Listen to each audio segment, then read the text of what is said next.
வணக்கம் நண்பர்களே. சேனல் அர்க்கம் சார்பாக ஆர்டிஎஸ். திராவிட முன்னேற்ற கழகத்தை சேர்ந்தவங்களுக்கெல்லாம் என்ன ஆச்சுன்னு தெரில, கிறக்கம் பிடிச்சிச்சா என்னன்னு தெரில. மேடையில் ஏறினாக்கா வாய்க்கிலேயே பேசுகிறானுங்க.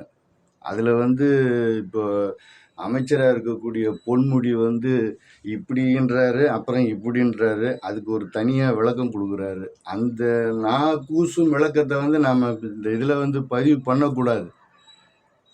அது நல்லது கிடையாது.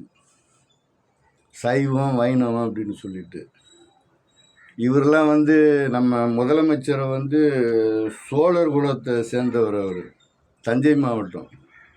சோழருங்க காலத்தில் தான் சைவமும் வைணவம் இந்த ரெண்டும் இருந்தது.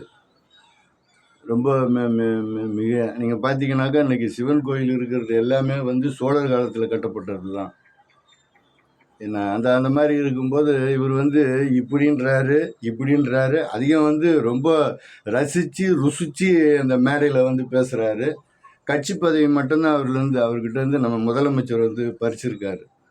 கிட்டத்தட்ட நீங்கள் பார்க்க போனாக்கா இந்நேரம் அவர் அமைச்சராக நீடிக்கவே கூடாது. இந்த மாதிரி இவர் ஒரு இவர் உயர்ந்த நிலையில் இருக்கக்கூடிய இதில் இவர் ஒரு பேராசிரியர், கல்லூரி பேராசிரியர் வேறு. இவர் ஆசிரியராக வேறு இருந்திருக்கார் நம்ம பொன்முடி. அது ஒரு பக்கம்.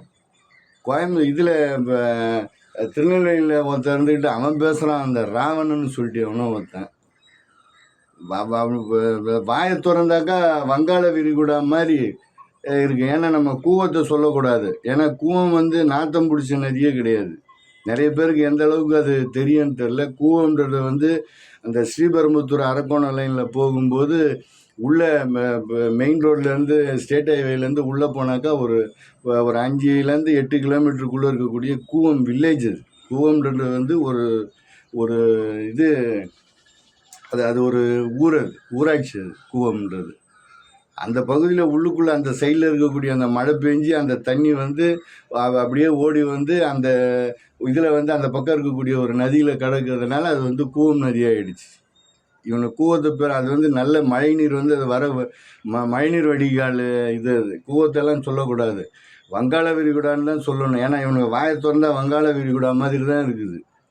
கோவை இப்போ திருநெல்வேலியில் ஒருத்தன் ராவணன்னு ஒருத்தன் பேசுகிறான். அவனுங்க பேசுகிறது எல்லாமே நான் கூசுகிற அளவுக்கு. எப்படி இவனுங்க எந்த இதில் இதானானுங்கன்னு தெரியல. இல்லை இதை நம்ம ஒரு முதலமைச்சர் அப்படின்றவர் இதெல்லாம் பார்க்குறாரா? ஒரு அற்ப சொற்பமாக ஒரு சின்னதாக ஒரு எழுத்துக்களை எழுதினால தலைவர்லேருந்து அம்மாலேருந்து எல்லாமே பேச்சாளர்களை கண்டிச்சிருக்காங்க. நீங்கள் அந்தளவுக்கு மோசமாலாம் பேச மாட்டாங்க. என்ன இவனுங்க இந்த அதே மாதிரி இங்கே ஒருத்தன் இருக்கிறான் அந்த திருவள்ளூர் சைடில்.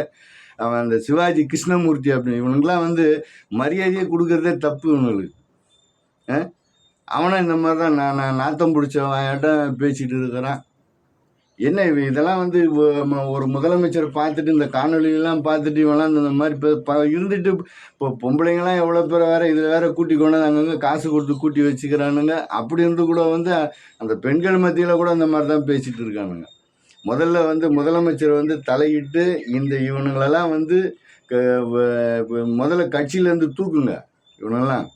இவனுங்கெல்லாம் மேடையிலேயே ஏற்றாதீங்க. இவனை மாதிரி ஆளுங்கள்லாம் அந்த கோவில் இது திருநெல்வேலியில் இருக்கிற ராவணன், இங்கே இருக்கிறவன் இந்த பொன்முடி என்ன இப்படியா பேசுறது?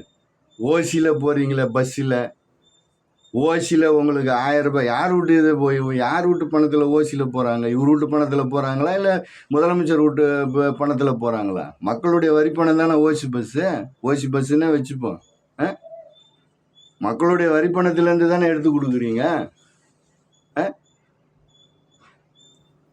என்ன இந்த மாதிரி முதல்ல இப்போ